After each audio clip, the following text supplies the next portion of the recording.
Good evening and welcome to Hunger in the Time of COVID-19.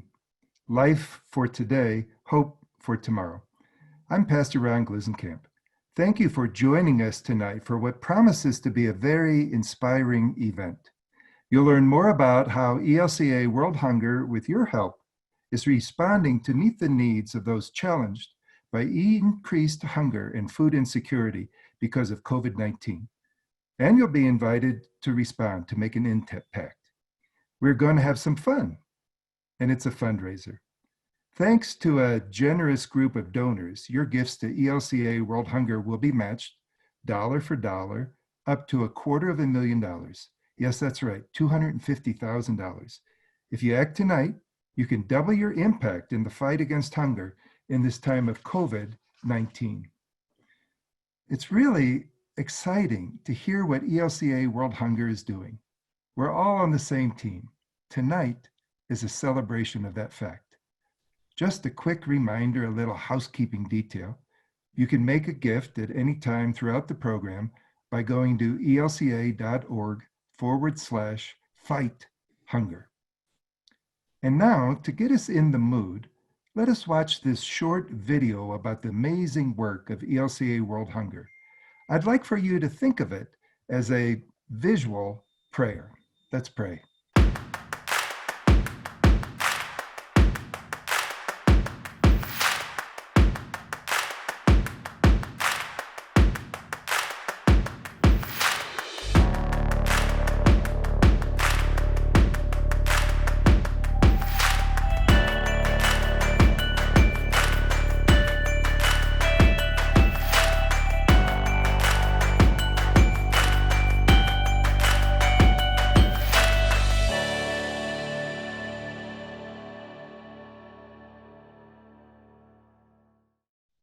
We have almost 1,000 households on this Zoom webinar.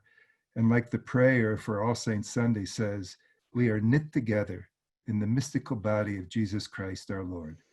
And I know that your microphones were muted, but I could feel and I could hear you say, Amen, and thanks be to God at the end of that clip. Now here's why we're here tonight. This is what it's all about.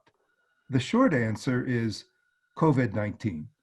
And a little longer answer, a little longer reason is because of COVID, hunger is going to double before the end of this year. Now we know that some people at times like this are tempted to take a step back, to disengage. But as Lutheran Christians, you are going to hear tonight about how we are stepping forward to walk with our neighbors, domestically and internationally, in their time of need. ELCA World Hunger has an annual budget of $21.5 million. It's remarkable of what gets done because of your gifts. Tonight is all part of that, and it's a delight to share with you what our church is doing. Now we know that some of you have already made a gift this year to ELCA World Hunger, or to disaster response, or to the COVID-19 appeal. And some of you are probably going to make your first gift tonight. And others of you are going to double down or triple down on gifts you've already made. Together, we can do more. So tonight we are coming together for some education, celebration, and information about how we can bring about hope for tomorrow. This fabulous work is often called the ELCA Hunger Appeal or the Hunger Initiative or just plain World Hunger. No matter what you call it, everyone knows it's about working until all are fed. Now to tell us a little more about the exciting ministry of ELCA World Hunger, it's my pleasure to introduce the Executive Director of Mission Advancement, Kathy Summers. Welcome, Kathy. Thank you, Ron. Good evening. They say a picture is worth 1,000 words. The powerful images that we just saw really do tell the story of how ELCA World Hunger is changing lives around the world. This ministry is your church at work, pursuing a just world where all are fed. It is rooted in deep, long-term relationships with churches and organizations in 60 countries around the world, including the United States. Over the past 45 years, ELCA World Hunger has walked alongside its partners, tailoring specific solutions to the challenges their communities face. This work includes healthcare, food security, sustainable agriculture, education, women's empowerment, advocacy, and more. These projects and relationships allow ELCA World Hunger to get at the root causes of hunger and poverty. They have also put ELCA World Hunger in a unique position to respond to the current hunger crisis. In recent months, as we know, our partners have witnessed the ways that the coronavirus pandemic is impacting their neighborhoods. As they are rushing to meet needs in their communities that are higher than ever before, we have remained alongside our partners throughout the pandemic as they do this important work. Thanks to generous donors like you, ELCA World Hunger is continuing to provide justice, peace, and hope around the world. Thank you, Kathy. Well, we have a couple of great hosts tonight and a fabulous panel, and what each person is going to do now is say their name and then say a little bit about why they love ELCA World Hunger so much. So I'm Pastor Ron. I love ELCA World Hunger because it takes seriously that Jesus is the bread of life, and it makes giving exciting, simple, easy, and inspiring. And now it gives me great pleasure to introduce our presiding bishop, Bishop Elizabeth A. Eaton. Bishop. Thanks, Ron, and good evening, everyone. I'm excited to be here, and I'm so glad that so many of you have decided to join us. We might be, as we have been, physically distanced from each other and almost maybe feeling isolated, but tonight we are united in this work that God calls us to do, that all people might have life and have it abundantly. So from our homes across this church and across the country, we can work together to make a difference in the world. And I'm excited for you to see some of the ways that you, as this church, have already been involved in making a difference in people's lives.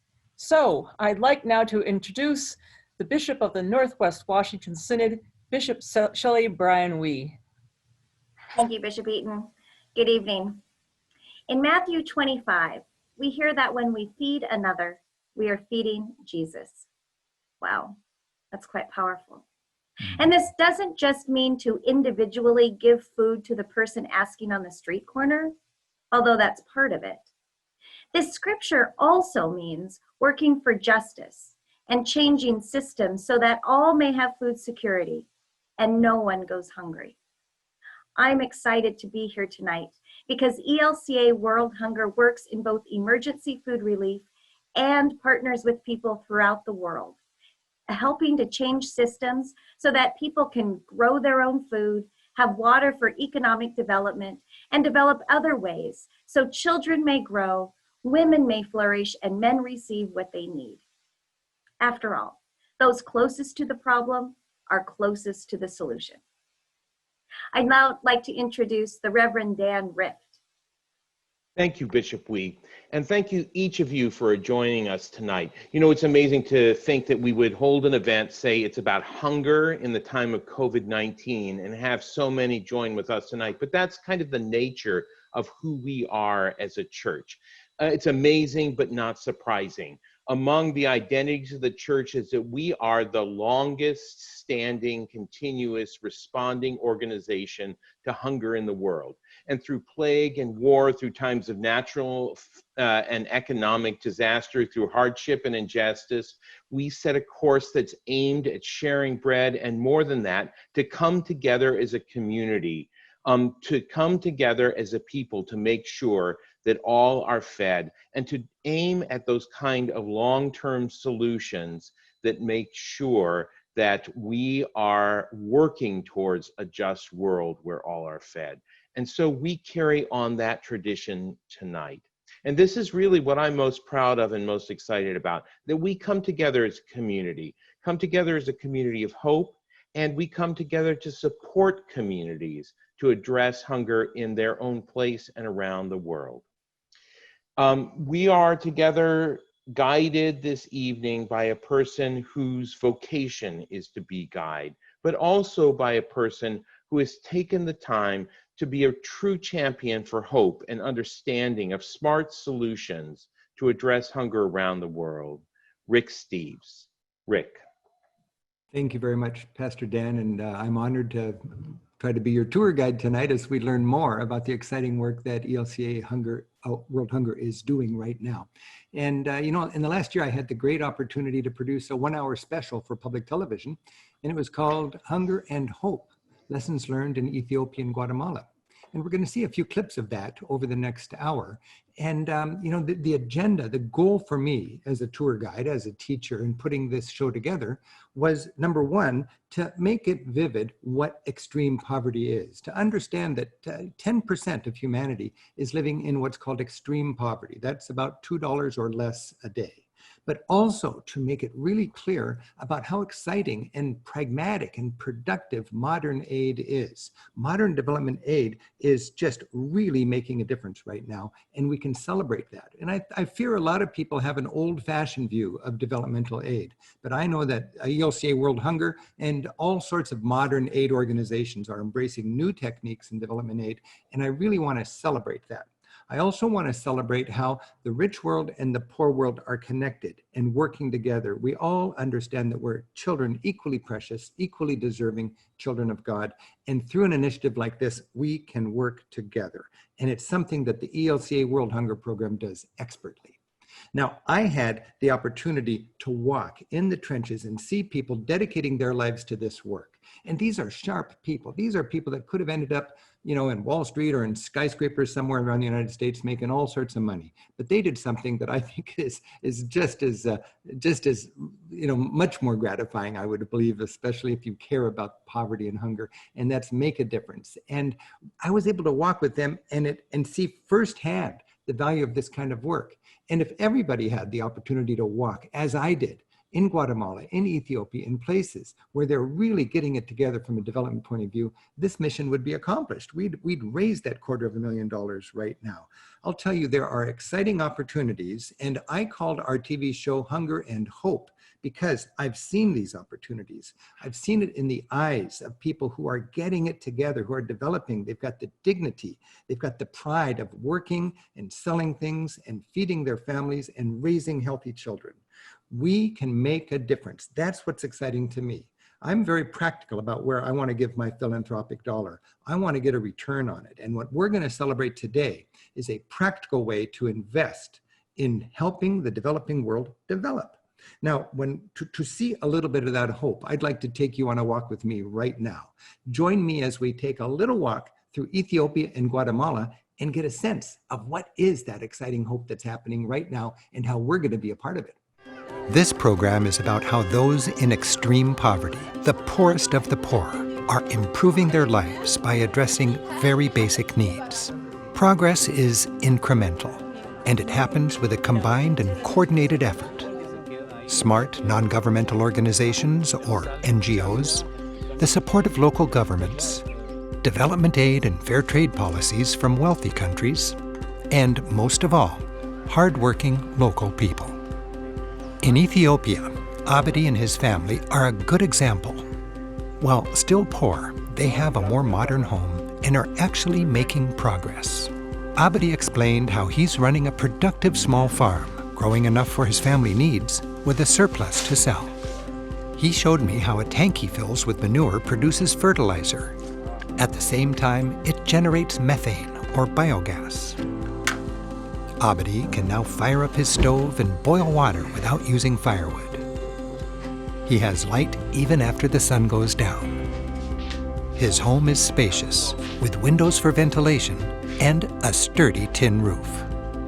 The old kerosene lamp grows dusty, as this light is now powered by a solar panel. And the same panel provides enough juice to charge their cell phones. The family has worked hard and has enough food stored to get them, hopefully, through the hunger season. And a few sheep share the courtyard until they're sold at the market to boost the family income. Here in the highlands of Guatemala, an indigenous Mayan couple, Diego and Caterina, while still poor, are also gaining modest and dignified lives. They told me how, unlike their parents, they were able to buy their land and have diversified their sources of income, growing more crops than just corn and raising goats. An NGO from the United States helped them become landowners, providing a loan and a lawyer to get firm title. When asked how this house was better than their last, Diego showed us their concrete floor, electricity, a bedroom for the children, and running water. And their kitchen has an elevated stove equipped with a chimney. Around the world, great strides in fighting poverty are being made with simple technical upgrades. For example, smarter stoves. Less fortunate neighbors still have an open fire on the floor, wasting firewood and filling their families' lungs with smoke. Elevated stoves with chimneys allow women to stand rather than squat, are more fuel efficient, saving lots of trees, and make living quarters less smoky, avoiding lots of respiratory disease. Families like those we visited have worked hard. They've been provided not with charity, but with a path to development, and they seem to be flourishing. Charity is important for emergencies, but development aid is for the future. Today's development aid is smart. Rather than dependence, it creates independence. It breaks the cycle of poverty, connects people to markets, and opens the door to the benefits of capitalism.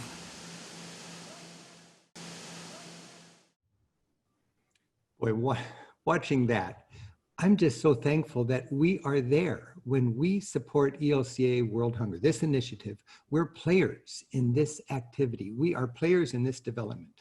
I spend a lot of time traveling, and when I travel, it's so clear to me. The world is filled with joy, it's filled with love, it's filled with good people, and we are helping. There's a lot of opportunity now, but there's also a lot of desperation. There's a lot of prayers going out right now, especially in these COVID times. And looking at that work, that's how prayers are answered. Life is good, and it can be good for everybody if we work together and love each other according to our faith. It's so great to have our presiding Bishop Eaton with us today. And Bishop Eaton, these are clearly challenging times with the ongoing fight to end hunger and then complicated by the COVID crisis. What kind of track record does the ELCA have in times like this? Well, as we heard already from Pastor Rift, this has been part of our work from the beginning, that even during times of famine or pestilence or sword, we're there serving our neighbor. In fact, in Wittenberg in the 16th century, Martin Luther established a community chest to make sure that all people were taken care of and nobody would go without. So it's part of our DNA. I love that dimension of this whole Luther philosophy, that we're all helping out together and we've got this community chest. What a great opportunity to implement that community chest.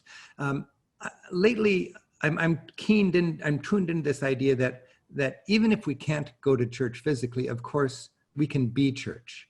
And right now we're being church. How does this COVID crisis impact the ongoing work of ELCA World Hunger as we want to be church in the developing world? Well, some people try to say that the church has been closed for these 6 months, but the church has never closed. And neither has the work that we do to care for those most vulnerable that has continued through all of this. And I'm just so grateful and also humbled by the generosity of our members. We see that we've given to the COVID-19 appeal, that we have daily bread grants that we thought we could barely get off the ground, and now we have a waiting list. We still give, because I think we realize that what's been first given us is something that we should share. And I'm thankful for that. You know, when times are tough, it is kind of human nature to circle the wagons and turn inward and protect your own. But our faith instructs us to turn outward, especially in times like these. That's absolutely right. And Martin Luther, developing a work from St. Augustine, describes sin as incurvatus in se, which is the soul curved in on itself. And if you look at that, that's suffocating and deadly. But instead, because we're freed in Christ, we are free to be open and face outward and serve the neighbor. And in fact, I think we realize it's more life-giving when we're able to share what we have, since we certainly have an abundance. Now, this World Hunger Initiative, this ELCA World Hunger Initiative that we're all celebrating now and supporting, it's big and it's bold. And I would imagine some people might question the economic or the budgetary priorities here. Of course, our church, the ELCA, has a lot of concerns financially just to keep things going right here at home. How do you answer people that question the focus on hunger when we could be focusing on other things? That's often raised, and I think we sometimes hear the phrase, charity begins at home. But the reason why we keep the lights on or keep things going at the church-wide organization or in synods or in congregations is so that we can do this liberating work, since we have been liberated in Christ. This is how we express our gratitude and joy, by being able to give to others. And we've found that in COVID, people are truly generous and continue to reach out. Now, those of us who are watching now, and we've got a lot of great people watching, caring people watching, our hearts go to different places. Some of us have a passion for domestic, some of us have a passion for international. That's just great. How does the ELCA balance this? How much work to do here in our country as opposed to how much to do south of the border? Or east or west. East or west of the border, you're right. So we have a formula, 70-30. 70% of the funds that we receive from you, the generous donors, that's allocated for global work. But 30% is used here at home, because we know that hunger is real, and a lot of it's hidden, particularly in rural areas. But the amazing thing about the 30%, it's not just a handout, as we've heard before, nor is it a one-off. But we've developed an amazing network of hunger leaders throughout this church, and they're busy all of the time trying to maximize this. So even at home, all might be fed. Well, I hope you're ready for some more, because I've got something exciting to share from the Northwest Washington Synod. We can see the kind of work that's happening, that you are doing, that regular Lutherans are doing, that's making a difference in the world. So I welcome Bishop Shelley Bryan Wee to have us take a look at work that she's doing and they're doing in their synod. Thank you, Bishop Eaton. I am bishop in the northwest part of Washington state. Now, Washington is the 10th richest state in this country. You'd think that this would mean all people here receive what they need to live in terms of employment and food security. I mean, usually when people think of Washington state, they think of Amazon or Starbucks or Boeing or Microsoft. And yet, with all of those giant corporations, we have a lot of people living with food insecurity. In the state of Washington, 1 in 6 children lives in a household that struggles to put food on the table. And many of these children live in rural communities. I'd like to share a video with you in one of the rural areas of my synod. It's clear up, it's almost to Canada. And I'd like to highlight how one small ELCA congregation is making a difference to so many children in its town. I'd like to welcome you to Hope Lutheran Church in Linden, Washington. We're a heavy agricultural producer. We grow more red raspberries in our North County than anywhere else in the United States. So because of that, we do have a high migrant population that especially come up, and they're just coming up now. Our pastor came in with her stack of papers that she had, and we're talking about things we're going to do. And she says, we should do a project for Lent. And she had a whole stack of issues, and I got all this stuff in the ELCA. And about that time, one paper came out of her hand and just kind of fluttered past Shirley and landed right in front of me. And I just kind of picked it up, and I'm like, Backpack Buddies, I'd never heard of it. I'm like, and I just kind of read your one sheet thing, and I said, I'm doing this. Whether the church wants to do it or not, I'm doing this. Any teacher, any principal will tell you they've seen it numerous times. It's midday on Tuesday before a kid who hasn't eaten all weekend is back, focused, ready to go. So if they can come back to school nourished and ready to learn, that helps the kid, that helps the teacher, and that helps the whole classroom. And so we did it for 9 weeks at the end of 2017, and now we just have finished our 3rd full school year. And we're up to 125 bags. We had been shut down for 1 week, the stay-at-home order. And so I just knew I was probably going to have big increase in numbers. And so, because at that time the school was not going to be doing a daily lunch program, so we figured we would really be hit hard. So we added eggs, we added a loaf of bread, we did spaghetti, a canned spaghetti sauce and a thing of noodles. We really increased in the other amount of food in there. So they probably got enough food to at least do 1 or 2 family meals during the weekend, and that's not our regular program for the money. But because I had the daily bread grant, I was able to go fill that immediate need. The way I look at it in my small community is that starfish thing. I can't help everybody, but I can help that starfish and that starfish and that starfish. And you never know what the ripple effect is going to be.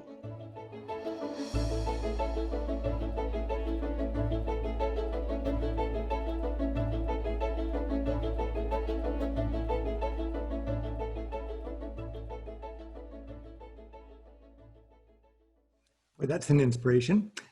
Bishop Shelley, I love the way the ELCA is balancing domestic and local and international work. And as a traveler, it's clear to me, you know, suffering across the sea and suffering across the street, it's the same thing. And as a Christian, it's clear to me, people across the street and people across the sea are just as precious in God's eyes. We are all children of God. And that's sort of fundamental to what we're doing, isn't it? Oh, yes. You know, one of the most poignant moments in the Gospels is when Jesus tells his disciples to move aside and let the little children come. I'm so thankful for Hope Lutheran in Linden and the thousands of congregations throughout the ELCA who are helping feed vulnerable children. I just heard a grim statistic the other day that about 40 million people in the United States are food insecure. And the numbers of people hungry are disproportionately in Black and Brown communities. And as Bishop Shelley, are you seeing greater need today on the ground during this COVID-19 time than before? Yes.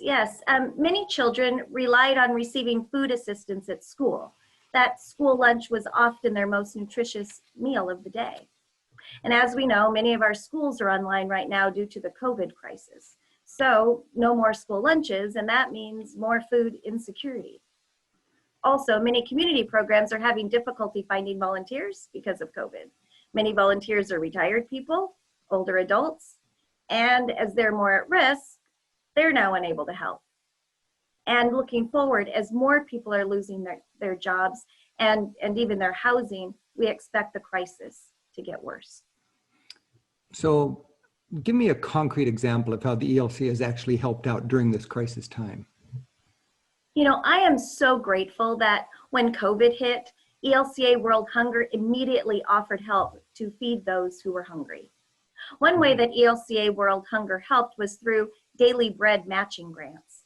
These grants gave $500 to congregations with feeding ministries to keep their programs going and to help feed the hungry during COVID. In my synod, in the Northwest Washington Synod, 8 congregations received daily bread grants last spring, feeding hundreds of people. We just heard about Hope Lutheran, who also received a daily bread grant. I'd like to tell you about another congregation, Gethsemane Lutheran Church in Seattle. Gethsemane has for many years had a program where they boxed shelf-stable food to give to hungry neighbors across Western Washington. Because of COVID, people couldn't gather to package these meals. So Gethsemane pivoted from their previous way of doing hunger relief to doing something new and different. They partnered with a local restaurant to serve neighbors. In the past 4 months, almost 20,000 meals have been cooked and delivered through this program called Neighbor Food. Gethsemane, the chefs of Jazz Alley, and hundreds of Seattle residents are grateful to ELCA World Hunger for inspiring and supporting all this work. and I am too.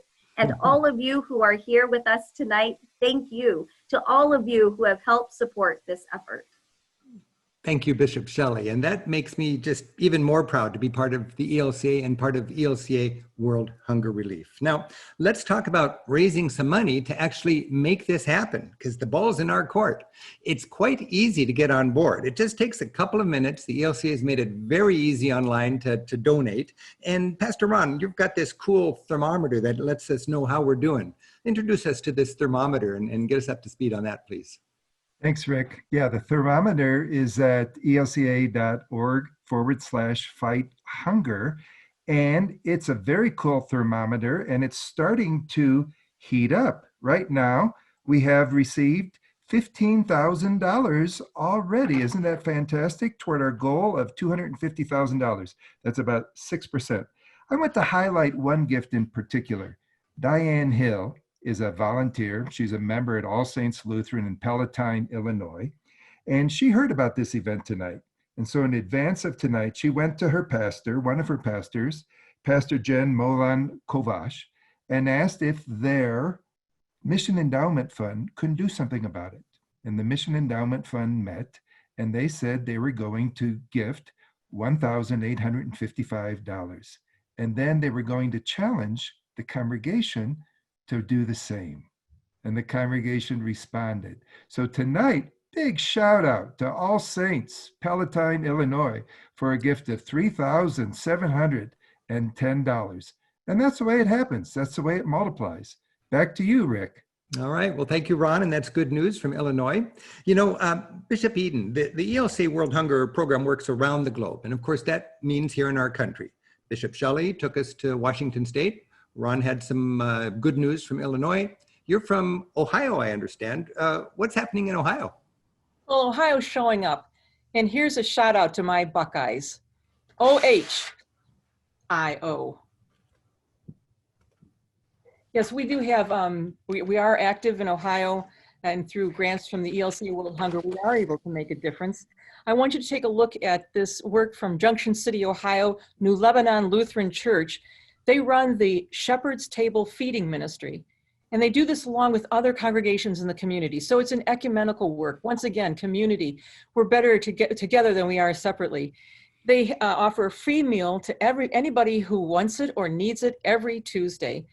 And since the pandemic hit, this ministry has found a way to continue safely preparing meals. It has doubled the number of people it serves. And as I said, this is in part thanks to the Daily Bread matching grant, which was funded by you, by all of you out there. So I hope you see in this video how your generosity can make a real difference in neighbors' lives. Check this out. We have a grocery store, a very small grocery store, a gas station, and a small restaurant. And a hardware store. And a hardware store. I mean, we're very, very small. And I don't even know what number small, like 500 or below. There's a lot of chronic poverty. You know, it's been going on a long time, only made harder by the coronavirus. Mm-hmm. We actually collaborate with other churches within the community. That way, on each Tuesday of the month, one church is serving a free meal to the community. Before COVID hit, we were about 60 meals. After COVID, we're about 100 to 150. Since COVID started, we are preparing meals and handing them out the door. Like, they'll drive up, they'll tell us how many meals they need. We'll prepare those, bag them up, and hand them out. That way the contact is minimum. I'm out there and I offer prayer and offer blessing if they want that. Now more people come. They understand it's a drive-through. Yeah. So, and looking at how long this thing might be, we'll continue doing that. And if it's a rainy night, I'll put on my rain slicker and go out into the streets, you know?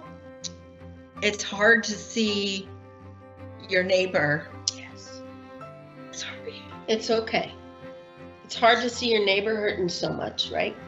It's so hard. And there is huge need for people to understand the beauty of this community.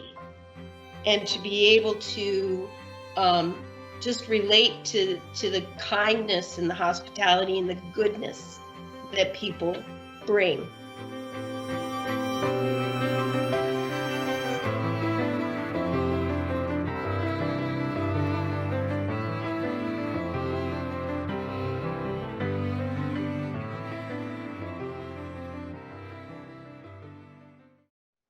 Yes, it is hard to see your neighbor suffering, and it's important we have our eyes open if our neighbor is suffering, and it's important that we have a global perspective because our neighbors are suffering and we are making a difference. Pastor Dan, as director of ELCA World Hunger, you're in charge of this entire initiative. Now, I'm the travel guy, and you're the theologian and the policy wonk, and I'd like to ask you just a couple of questions about how the ELCA is fighting hunger and fighting poverty. Now, first of all, it's a big responsibility. We're asking about 1,000 people who care and believe in the ELCA and all this to support us, to give money to this initiative. There's a lot of good organizations out there doing great stuff to fight hunger. What's unique about the ELCA? Because when we invest in this, we want to know that it's good stewardship, that our money's going to be well used. Sure. I think one of our great strengths is that we're part of the community. You can see it in these videos, but I think this is true internationally. We are part of the community. And that means that we start where the community is. We don't have to bring in, we don't have to reach out, we're already there. It also means, in many ways, we look not only at immediate needs, but also longer term solutions. What's going to change the situation?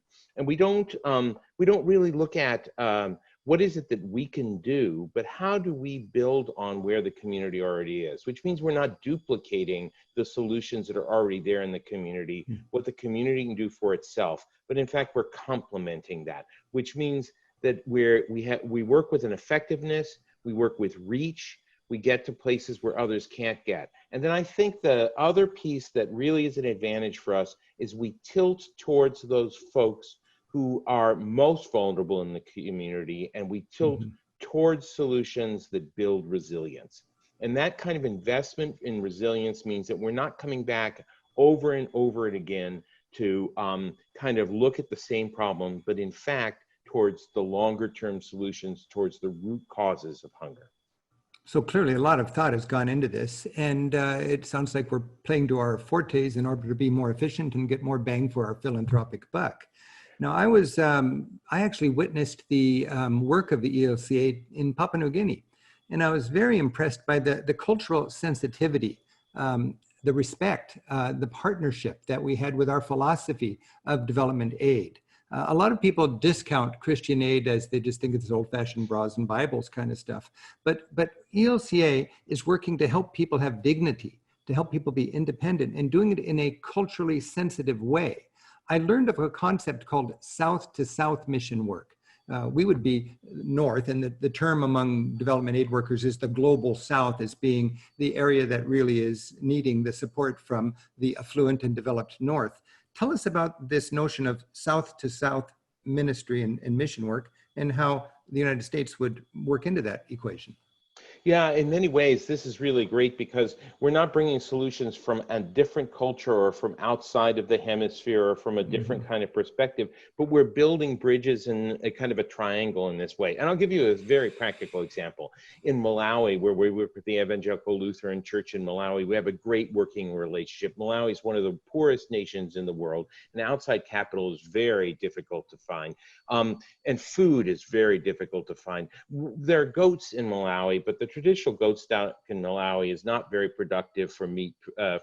And but there's great meat and rams and goats in South Africa, and we have a really good working relationship in South Africa. So we've been able to work with the folks who keep goats in South Africa, to work with the goat herders and the people who keep goats in Malawi, and they've been able to do crossbreeding. They've been able to build this goat stock that has 2.5 times the amount of meat in goats in the crossbred goats of Malawi. I like to call them the Lutheran super goats of Malawi. And it's made just a transformative difference for people to be able to keep goats that not only increase the protein in the community, but in the marketplace, people are able to get a much higher yield and being able then to afford school fees or be able to health care or increase the ability for good housing. You know, it can just make a transformative difference in the life of a whole community to be able to do that kind of change. And that's a south to south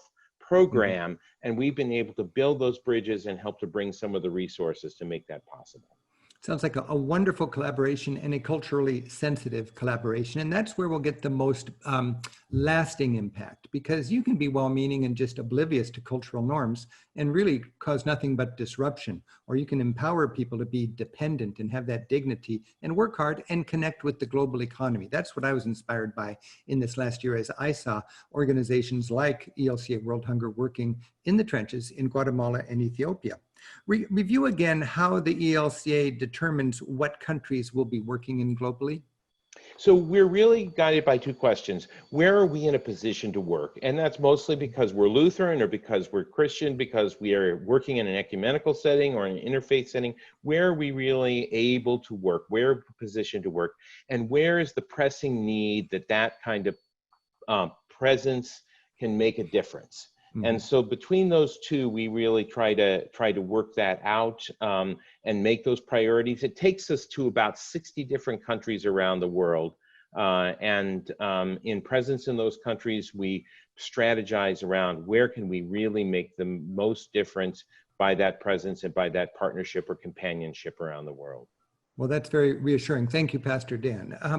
You know, I just want to take a moment to remind people, we're talking about fueling this kind of initiative, this kind of smart development aid work with our hard-earned dollars. And whatever gift you can offer is just great. There's no right answer. It's just a time to be thinking. And when I think about philanthropy, for me, it's a joy. It's an opportunity because it's letting me vicariously consume. Let me explain that for a minute. A lot of us are tuned into how much we consume, how much happier it makes us. And I'm really aware of this diminishing curve of returns. The more I consume, the less joy that last dollar brings me. Of course, when you're steep on the learning curve, you need every dollar. And then it flattens out and it gets to a point where consuming more does not make us happier, as long as we're not seduced by just consuming for the sake of consumption. An enlightened consumer will recognize he or she is producing perhaps more than he or she needs to consume. And if you want to get more mileage out of that, this is a little bit trippy, but I want you to think through this. If you want to get more mileage out of that excess production, you take it, invest it in people who are steep on that diminishing curve of returns, and then you enjoy it vicariously. You're vicariously consuming, and that makes you richer, I believe, in the eyes of God, certainly, and in the eyes of an enlightened consumer, richer as well. One thing I love about the ELCA, it lets us have fun with our philanthropy by knowing in a concrete way how much our gift will actually get us. For instance, I was reading through the literature, and if you can afford a $150 gift today, hey, that's going to buy a farmer in the developing world a fruit orchard. And that's a gift that keeps on giving for sure. If you've got the wherewithal to come up with $25,000, you can actually fund an entire vocational training program. I saw that in Ethiopia. Ethiopia is really into education, and the government is working with NGOs and organizations like we're talking about today, and they aspire for every child to become literate, 8 grades of education, and then a few months of a vocational training school, and bam, they are working, and they are developing that dignity, and they're producing, they've got that stability. We can make that happen. There's no wrong level. I was thinking, I think perhaps my favorite gift right now is $1,000 for 2 cows. Because I just saw a cow in Ethiopia, and it was the pride and joy of this community. And it was a cow that was crossbred between an African cow that could handle the heat and the climate there, and a European Holstein that gave 2 or 3 times the milk. You put it together and you get this wonderful cow that is good and hardy for the climate and also more productive. And that family has double the milk, and they've got cows in the future that would make that family more wealthy. That is a beautiful gift, and that would come from one of us who could afford $1,000. Of course, the ELCA World Hunger Program cannot literally earmark your gifts, but if I was to give $1,000, for example, I would give enough for ELCA World Hunger to fund that. And these are some of the concrete ways that we are making a difference. Now, for me, I like to fight hunger. I like to do it efficiently. I'm thrilled to be able to do it through my church. And I like the majority of my philanthropic dollars to go overseas to the poorest places. So for me, this is a perfect fit for my philanthropic endeavors. Pastor Dan, can you talk a little bit more about these gifts and the practical value of our donations today? Sure. Well, and I want to talk about the fact that not all of us can afford gifts at all these levels. And so part of the value, part of the really wonder of doing this as church is that every gift at every level makes a difference. They're all really wonderful. Now, I do want to talk with you about $5,000 for training and seed and tools for a farmer, because in Ethiopia, there is a new strain of wheat that's called Lutheran, and in areas of Ethiopia where Lutheran means this strain of wheat, which is drought resistant. So there are areas where Lutheran isn't a person, but it's a kind of wheat. But that's $5,000 or $2,500 for a simple well. But then there's also places like $75 to stock a health clinic, because the connection between hunger and health is so important. Or $50 for a goat, or $30 for a vaccination of child. I mean, every one of these kind of things is really critical. And every one of those has to be placed into training and into a community's work. So any gift is really a gift. And at this time, in the face of COVID-19, this is a really critical time to give, which is part of the reason that we're doing this evening, as Pastor Ron started us out knowing today. So as we said before, go to elca.org/fight-hunger, and this is a great time to give. Every one of those gifts is doubled. Or you can call 800-638-3522, and there'll be somebody to take your gift or to take your pledge right now. And I didn't know there was a drought-resistant seed called a Lutheran wheat seed. And I do know the importance of drought-resistant seeds, because farmers are really being thrown for a loop with changing weather patterns, and they need help from high-tech agricultural sort of assistance so they can have seeds that can weather these drought conditions. Hey, Pastor Ron, how's that thermometer going? I hope it's heating up. It is, and I do want to say, first of all, Rick, cowabunga, 2 cows. So thank you for that. Thanks for taking stock in this initiative. That's very cool. Oh boy. The thermometer is heating up. It's starting to cook, and I'm predicting a heat wave before the end of the night. We right now are at $80,000. So we are well on our way. So thanks to everyone who is making a gift or is just about ready to make a gift. I want to tell you about one of our mission funding directors, Pastor Marissa Cray. She's been working with a member from Grace Lutheran Church in Mendham, New Jersey. And this person is going to make a gift of $4,000. And here's what's very cool about that, Rick. His company is going to match that gift. So that gift of $4,000 is going to have another $4,000 added to it. So that's going to be a gift of $8,000. And for those people watching right now, you'll be able to check it out in the chat room or in the Q&A. If you work for a corporation that does matching gifts, here's how you can make that happen. Once again, I want to remind people of that phone number that Dan shared with us, 1-800-638-3522. And I've always been waiting to say, we Lutherans have operators standing by to take your call. We sure do. Thank you, Pastor Ron. You know, as Dan mentioned, you know, COVID is causing a lot of people economic hard times. And for many of us, we're not in a position where we can give, but anybody can help out by getting involved. Of course, if you are able to give, if you're doing fine during this crisis, dig deeper because of COVID. COVID's making it tougher to keep these programs going in the developing world. And if you can't give, I want to remind you that it's a political issue. We need to raise our voices as caring citizens that we care about hunger. It's not a partisan issue. It's not a liberal or a conservative issue. It's a human issue that is so in line with our faith. Any way you interpret the Christian faith, we know that Jesus wanted us to take care of hungry people. And right now, we can let our Congress people know, we can let our politicians know that we care about that There's nothing inappropriate about raising your voice as a citizen of this country, as a Christian who cares about hunger, who wants our representatives to represent us well. We have great opportunities. We're going to raise a lot of money today. And I'll tell you, if you get active as a citizen who advocates for hungry people, you can do more by just calling in than you might realize. And you're doing every bit as much as those of us who have the financial wherewithal to contribute today. Hey, Dan, can you remind us once more how people can give just physically? What is the easy, convenient way for us to be giving now? Well, the easiest way to give right now is online, which is the elca.org/fighthunger or 800-638-3522. And I have friends at that number that would be glad to talk with you. Okay, thank you. Now, as a traveler, I've long appreciated water. As a tour guide, I'm in bad situation if there's no water. People want a shower and they want hot water. People want a bathroom that works. As just neighbors, we all want, you know, the mark of a complete house is a house that has a bathroom right next to your big bedroom. I was just in Guatemala and we saw them in the last clip, Diego and Caterina.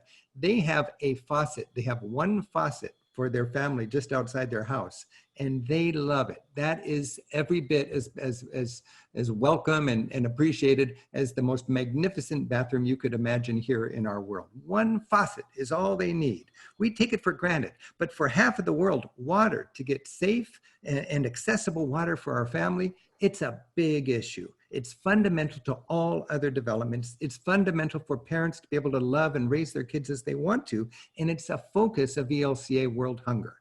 I would like right now for all of us to gain a better appreciation of how realistic it is to bring good water to struggling people with a little bit of smart aid. Walk with me again now in Ethiopia and Guatemala, and we'll learn about the importance of water. And I want to remind you, we're bringing water to these communities with the success of today's get-together.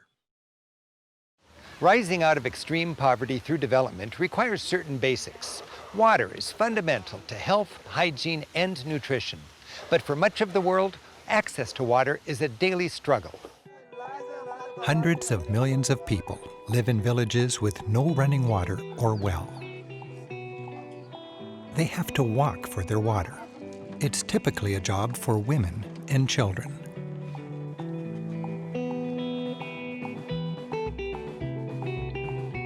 Here in Guatemala, laundry day without running water means these women have to leave their family, interrupt their farm work, and trek 3 hours to this dirty pond.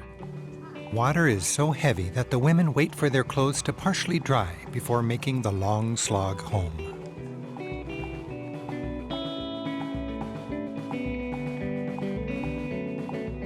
Development is incremental. These villagers have the relative convenience of public spigots in each neighborhood.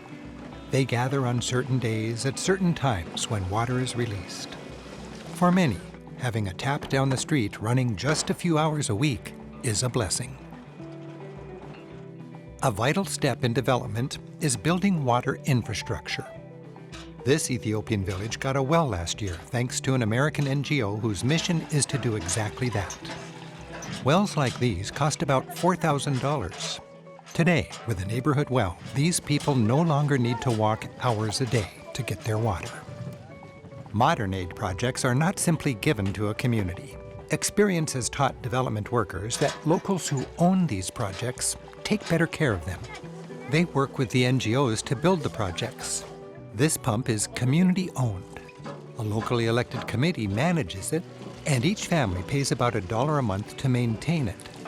With ownership comes responsibility and good stewardship.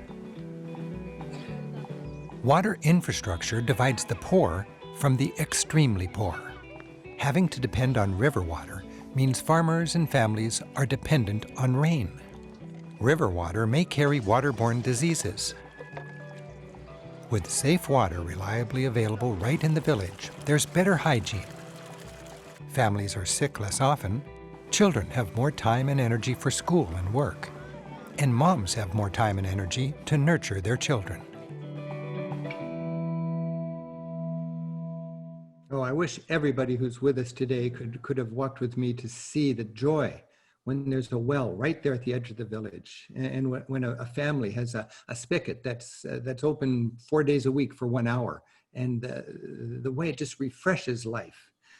Dan, when I first got to Ethiopia, we were driving down a off-the-grid dirt road, and it seemed to me all the people on the road were women and children, and all of them had a yellow jerry can. And if you were just dropping in on that scene, you'd think that human beings were born with that. I mean, that was just their lot in life. To walk for water, it must be if you really have a global perspective, that must be one of the ultimate women's rights or women's issues. Is just, why are women walking for water for a good part of their waking hours? And that's it. I mean, a 5-gallon jerry can weighs 40 pounds. Yeah. And when you're in that situation, it's as if for your life, you're tethered to a 40-pound plastic jug. And your health and your hygiene and your life are defined by what you can do with 5 gallons. And unless there's a way out of that, unless there's an opportunity beyond that, that's how your life is defined. And for children, it means as a parent, when your child is born, my friend said it this way. He said, look, you make a choice for your child, or for which child in your family is going to be born to be able to carry a book in their hand, to go to school, and which is going to be born to carry a bucket in their hand to fetch water. Because water is essential for the life of the family. And that's, unless there's another choice, this is what has to happen. And much as a mother wants to stay and nurture and protect their children, water is even more fundamental than that. And she literally needs to abandon the family and the farm when she walks every morning to get their water. You know, I'm so thankful that because of my travels, I've got the opportunity to share things in an honest way. You know, we love our kids so much. We want to give them a wonderful life. We would do anything for our kids. An easy example. I wanted my kids to have straight teeth. My daughter got braces, and it cost about $3,000 or $4,000, I suppose. And that's not a guilt trip. I work hard. We have a successful system here. Our kids get straight teeth and money left over for whitener. No problem with that. I'm not going to apologize for that. But I do know that for the cost of my daughter's braces, you could bring a thirsty village, a well, so all the moms in that village could stay home and take care of their kids. And instead of walking across the county in the morning, they'd walk across the square and they'd pump water. And when they pumped water, what would they think? They'd probably think, God bless the people who brought us this water. And that, to me, is so gratifying. And we can do that. Right now, we can do that. We can do it. And Rick, you know, it's so easy for us to think, well, it must be that those parents want the same thing for their children that we want. They also want the best for their children. They want the opportunities for their children, but that opportunity hasn't been afforded them. And the partnership, the companionship that we have brings that possibility. I mean, you can imagine in this kind of a scenario that we described, just access to water, not even an unlimited supply, but 100 gallons a week. That's freedom, that's choice, that's resilience, that's possibility, that's hope. And that's what we're talking about here. And it's not that we're giving it to them. It's the providing of the possibility. And then the partnership and the responsibility for that is in the community. And that's what I really appreciate, because I've put a lot of energy into supporting this notion that development aid is a good investment. And, you know, in the old days, a lot of well-meaning organizations would just throw infrastructure at these communities. But now we're much more sophisticated, and communities work to own it. The communities I saw, to have access to the well, everybody paid $1 a month. And then that would create a kitty where they would maintain it. And they had a group that was elected in the community to maintain the well. There's stewardship, there's responsibility. And that is smart development. And that's what we've got going on these days. I'm so inspired by that. And it's the community's well. It's everybody's well. That's that right. way. So when we're able to generate some income today through this initiative, we're bringing water to those communities. You know, modern aid is just so smart, it inspires me. For instance, a little bit of water infrastructure now lets communities store their water. It comes in downpours these days because of climate change. They can store the water in anticipation of droughts and then divvy it up as they need it. I learned in Ethiopia that there will still be droughts. In fact, there'll be more droughts in the future, but there will no longer be famines because now the water can be controlled with smart infrastructure. That's the kind of modern effective aid that we're investing in right now. Another big trend in smart aid is NGOs like ELCA World Hunger investing in women, frankly, rather than men.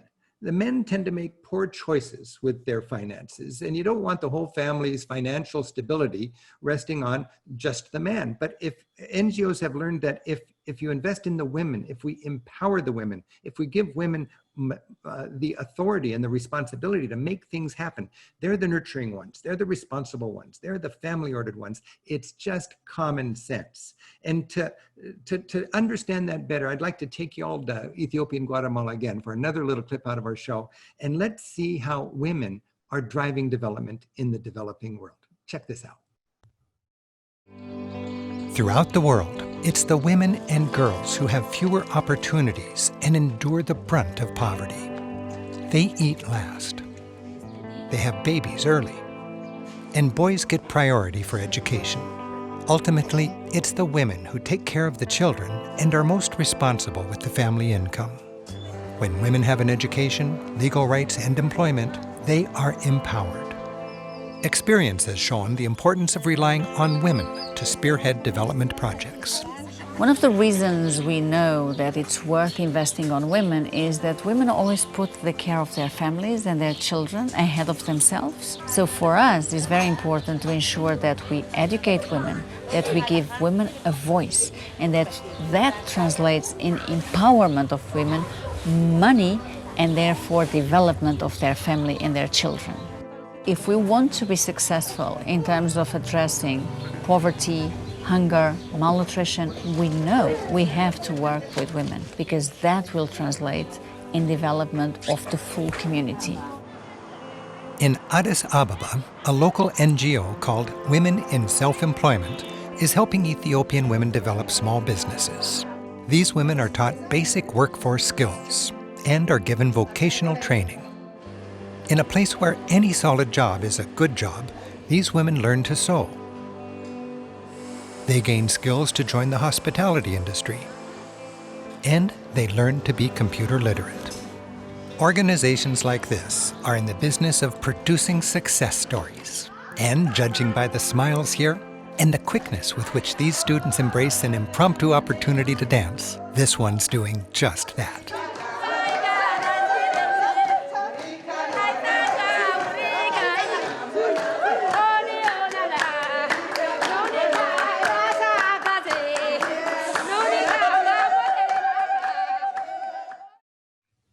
I keep thinking, I wish everybody could join me in that experience to be there. And I'm so happy to be able to share it with everybody. And I just hope that you can be inspired as I was. Now, clearly, you know, men have had the power, and also clearly good things happen when we empower, especially in development aid, when we empower women. Bishop Shelley, talk just a little bit more about how you would think that women could be best empowered. Quite simply with education. When women are educated, they're much more likely to have financial independence. So education equals control of their lives, which equals fewer children and healthier children, which equals more stability and security. So it's fundamental. Education for women.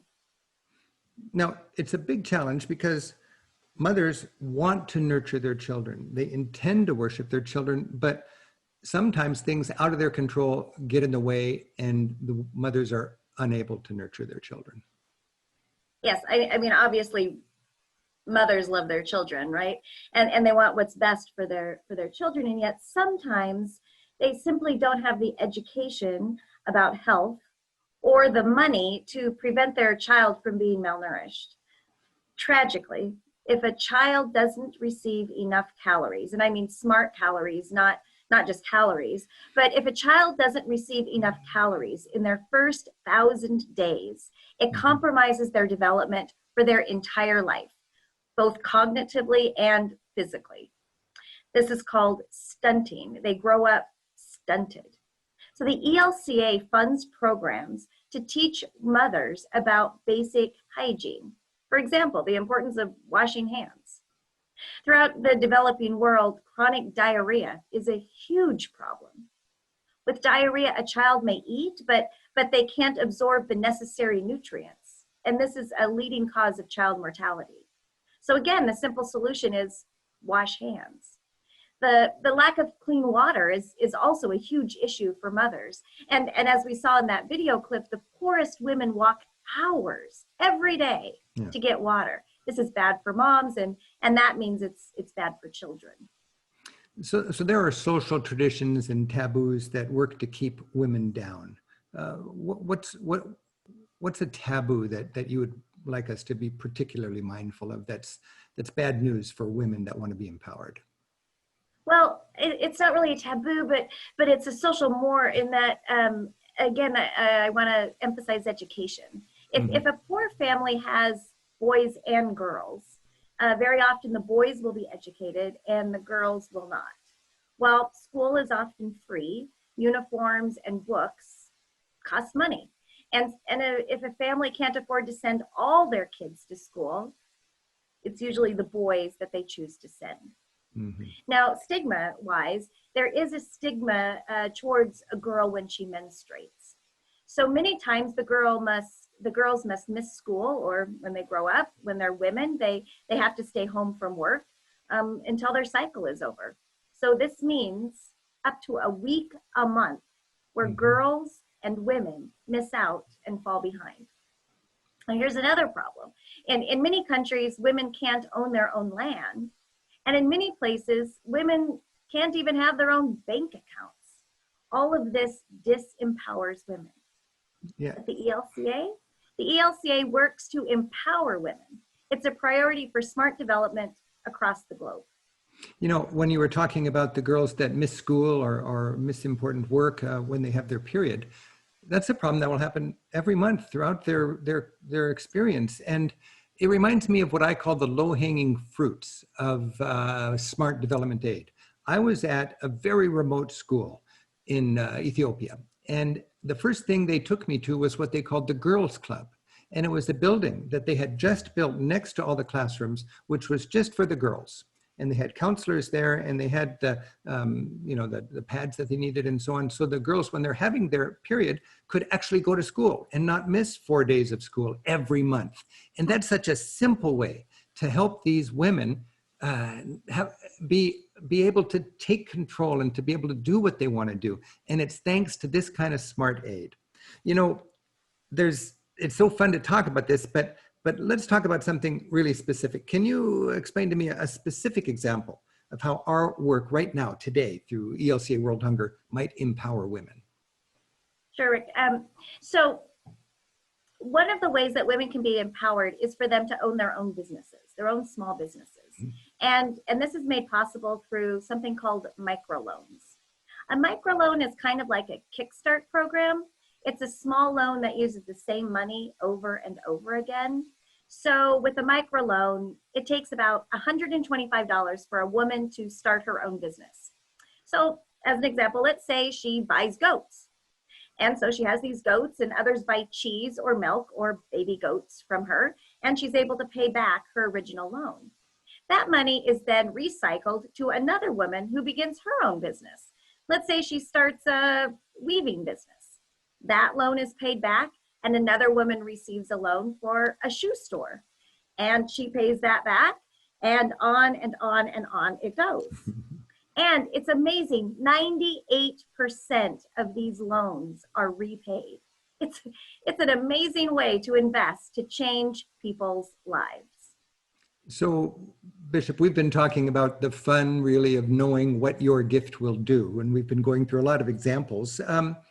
What are you inspired to do? What's a gift that you might want to give today for ELCA World Hunger?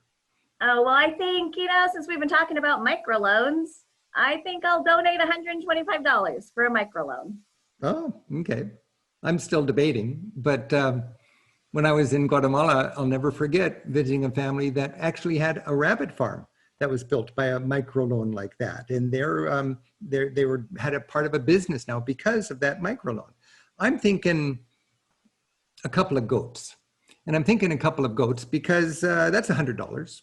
And I know in areas of indigenous populations in Guatemala, the Mayan children cannot absorb, because of their DNA, the dairy from cows, but they can absorb and get the nutrients from the dairy from goats. So smart development aid programs like ours will remind the community of this, and suddenly goats are quite popular. And for $100, a family could have 2 goats. They'll have plenty of dairy for their family. They'll have dairy to sell on the open market, and they'll have more goats in the future to add to their family's wealth. So I'm kind of thinking about $100 for a couple of goats, but also $300, I love this idea, could give good nutrition to a child in the developing world for a whole year.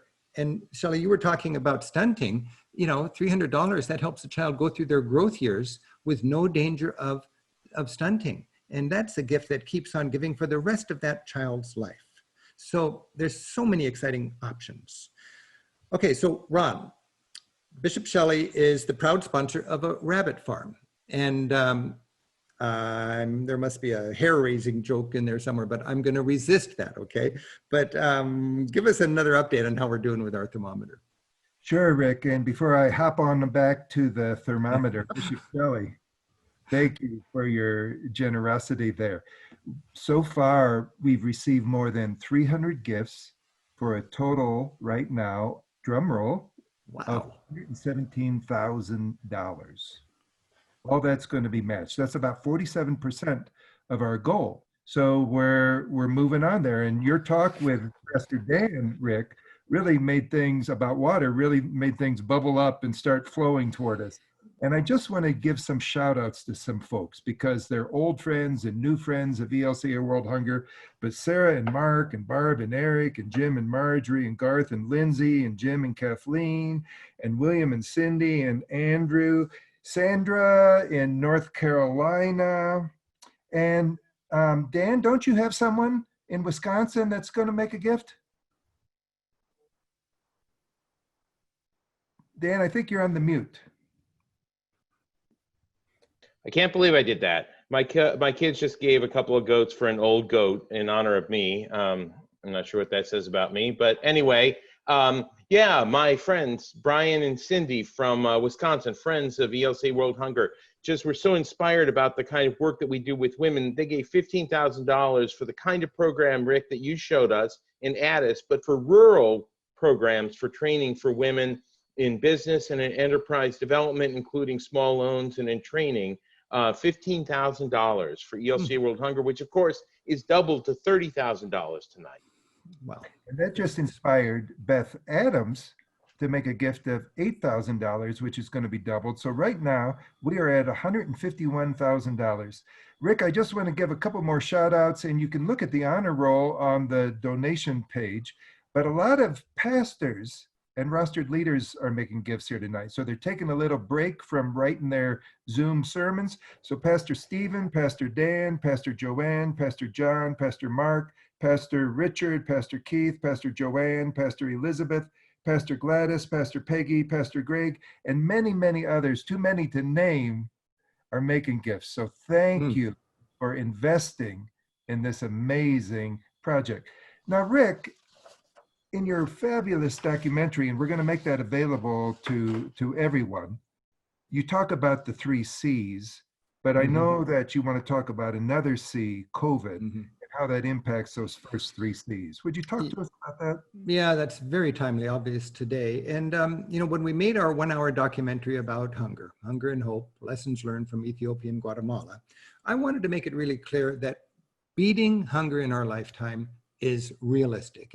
It is, even with COVID, it is. And I wanted to give people a sort of a sense of how we've been doing. And in 1 generation, we have taken, because of smart development aid, we have taken extreme poverty, that part of humanity living on $2 a day and hungry or at risk of being hungry. We've taken it from 2 billion to 1 billion and down to 700 million. We were well on our way to beat hunger. And then in the last few years, because of what I called the 3 C's, climate change, conflict, and corruption, it ticked up. And then after we finished our show, COVID hits. That's the 4th C. So it has ticked up now. And according to the United Nations World Food Program, hunger will increase substantially. So we're back up to about 1 billion. But the trajectory is still good. And it's very realistic that we can continue to empower and support all of the people who are dedicating their careers to helping the developing world grow out of poverty. And I want to remind people, when we think about COVID here in the United States, we're thinking about 200,000 people who have died because of COVID. In the developing world, COVID will kill far more people than that as a secondary thing, indirectly. Of course, some people will die because of COVID, but far more heartache will result, suffering and death will result. People will die of hunger because of the impact COVID has on the infrastructure of development. It will stall progress. We've got aid workers, nurses, people coaching farmers in climate smart agriculture deep in the field, in the trenches today, helping people with nutrition and hygiene and vaccines. And we've got farmers struggling with what's a broken value chain. You know, farmers work really hard to be independent businessmen. That's what I was very excited about. I heard time and time again, we just want to work and sell things. We want to be part of the global economy. And that requires a value chain. And if a link is broken, then it knocks those farmers back into subsistence farming. Well, when we work now, through this initiative we're talking about today, we're recognizing that COVID hits the poorest people in the poorest countries hardest, and crisis upon crisis is going on. I mean, we have a crisis now in our country, but our lives were not in crisis already. In the developing world, for many, many people, it was crisis, and then suddenly we got crisis upon crisis, but we are making a difference. The value of this development aid work is more important than ever, and the value of ELCA World Hunger Appeal is more important than ever because of COVID. Thank you. Very good. So inspiring. Well, you know, I'd like to inspire a little further by reminding people that we can't all give, you know, we can't all buy everybody an orchard and that kind of thing. And I want to impress upon people that any amount of gift today that we can give is welcome. There's no right or wrong answer. Just get on board. It feels good. It's the right thing to do. And even if you can't afford to help financially, you can learn. I think we need to learn. Ignorance is not bliss. Ignorance is wrong when we're dealing with hunger. And I've had the opportunity as a travel to go there, and I've worked really hard to bring it home. As Pastor Ron mentioned, the ELCA will make my entire TV show, Hunger and Hope, available to anybody who wants it. And you could just stream this. You can stream it now. You can just search for it online, Rick Steves' Hunger and Hope. But what I'm really excited about is I've made this book, which is a companion to the TV show, and we've got a PDF of it. And through ELCA on the website, you'll be able to download this book for free. And this will let you walk further with me through all of these wonderful initiatives that are going on, thanks to support from people like you in an initiative like this. So learn more. And then recognize, as I mentioned earlier, the importance of advocacy. Advocacy is lobbying. We don't like to use the word lobbying because a lot of people have a bad attitude about lobbying. I have a good attitude about lobbying for the right things. I have a bad attitude about lobbying for the wrong things. But lobbying is how our democracy works. We need to explain to our legislators, our congresspeople, what we care about. I know the ELCA has an ELCA advocacy program, and we know the work of Bread for the World. It's a Christian organization that raises our concerns for hungry people across the planet, here at home in the United States and abroad. It is totally in line with our Christian values to take our passion for things that we care about into the voting booth. It's not a partisan thing. It's not a liberal thing or a conservative thing. With this gang right here that's celebrating the work of ELCA World Hunger, this is a Christian thing to do. As citizens of this great nation of ours, we need to raise our voice politically. And it's not just voting party line on anything, it's finding what is your congressperson's stance on hunger, on development aid, on food stamps. And then if that's in line with yours, vote for it. If it's not in line for your values, find a legislator who can represent your values. This is practical. We're coming together now to end hunger, to fight hunger. There's no better way that I know to love your neighbor than to recognize that from a global point of view, we're all neighbors. We're all brothers and sisters in Christ, and we can help each other. Now, in my show, when I finished it, it was kind of, the conclusion was, you can help hunger, you can fight hunger because you want to love your neighbor. Or maybe you just want to help fight hunger because you want the world to be a more stable place. You can be ethical, or you can be selfish, or you can be both. But the point is, this is practical. What we're doing today is making a difference. We are a Christian citizenry of a very powerful nation, and this is the right thing to do. So thank you very much for being with us. And Dan, one more time, can you review with us how easy it is to contribute and why right now is a great time to empower this exciting initiative? Right. So we will keep the website up, elca.org/fight-hunger. And you can give even after this broadcast. We'll continue to have people on the line, 800-638-3522 for a little while afterwards, or tomorrow you could call that number and make a contribution. Right now, gifts are being matched dollar for dollar until we reach $250,000. Thanks to everyone who's been part of this effort and continues to be part of this effort. There's no more important time than now. Absolutely. Thank you, Pastor Dan. And, you know, Rick, you were so inspiring. You moved Robert and Nancy to make a very significant gift to move us along the way. We are at $168,000, about 68% of our goal. And as Pastor Dan said, you know, we're going to keep the lines open, and you can give tonight, you can give tomorrow, and we're just very humbled by the response here. You know, I just want to say thanks to Pastor Dan, thanks to Bishop Shelley, to Kathy Summers, and to Rick. You know, Rick, you taking us on this tour, making it happen. And I know you're going to give a special thank you to our presiding bishop who's been with us from the very beginning.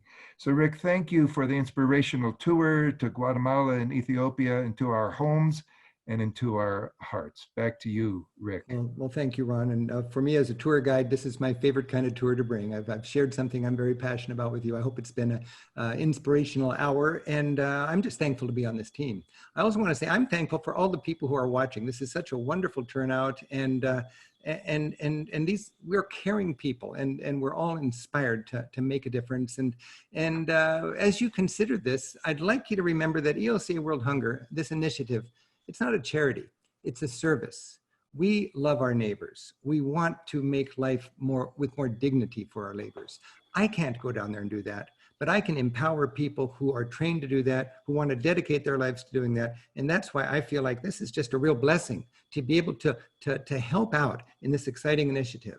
And I'm very thankful that our presiding bishop, Bishop Eaton, is so committed to this as a priority for us as a denomination. And it's just been an honor, Bishop Eaton, to be co-hosting this event with you. Thank you for being here. Thank you so much, Rick. It's been great to be with you. And thank you to all of you who have joined us tonight. You know, it doesn't very often happen in life that we have the opportunity to make a real difference in the world and in someone else's life. And that's before us right now. We are a people of hope because we're people of the resurrection.